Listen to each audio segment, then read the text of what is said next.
कैसे हैं आप सभी? मुझे आशा है आप सभी अच्छे और प्रसन्न होंगे। चलिए आज हम पढ़ते हैं पाठ 6 वाणी का संयम। करते हैं इस निबंध की शुरुआत। चलिए पढ़ते हैं। वाणी एक शक्ति है, इसका प्रभाव अचूक होता है, किंतु इसका प्रयोग प्राय असावधानी से किया जाता है। हम सब्जी या भाजी भी छांट छांट कर या चुन चुन कर लेते हैं, किंतु बोलते समय शब्दों का प्रयोग अंधाधुंध ही करते चले जाते हैं। जो मन में आया उसे कह दिया, भले ही दूसरा व्यक्ति इससे आहत हो जाए या निराश हो जाए। वैसे तो बोलना एक साधारण क्रिया लगती है, किंतु इसके परिणाम असाधारण होते हैं। कुछ अच्छे शब्द दूसरों में उत्साह व आशा जगा सकते हैं और कुछ कड़वे व नकारात्मक शब्द दूसरों में क्रोध, भय व भ्रम उत्पन्न कर सकते हैं। क्या आप जानते हैं कि द्रौपदी की एक कड़वी बात के कारण महाभारत जैसा भयंकर युद्ध हो गया। दशरथ द्वारा किए गए एक वादे के वचनों के अनुसार राम को वनवास भोगना पड़ा और ऐसे अनेक उदाहरण मौजूद हैं। प्राय कुछ लोग अपना समय केवल अनाप शनाप बातें करने में ही व्यतीत करते हैं।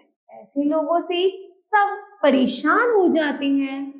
दूसरों के कानों को कचरे का डिब्बा समझकर वह अपने मन के गंदे विचारों का कूड़ा बेरोक टोक डालते रहते हैं।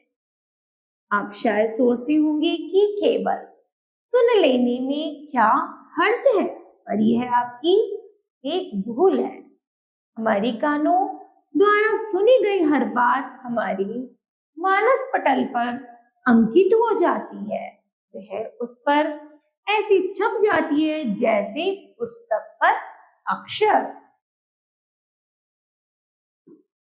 छपे होते हैं। और जब हम कोई महत्वपूर्ण काम करने बैठते हैं तो वही बातें बार बार मन में घूमने लगती हैं और हमें एकाग्र नहीं होने देती। तब हम चाहते हैं कि हम उन बातों को भूल जाएं, पर ऐसा नहीं हो पाता।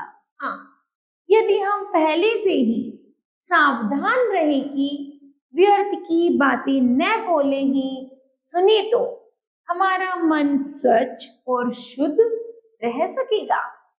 अतः सोच समझकर थोड़ा बोलने में ही समझदारी है।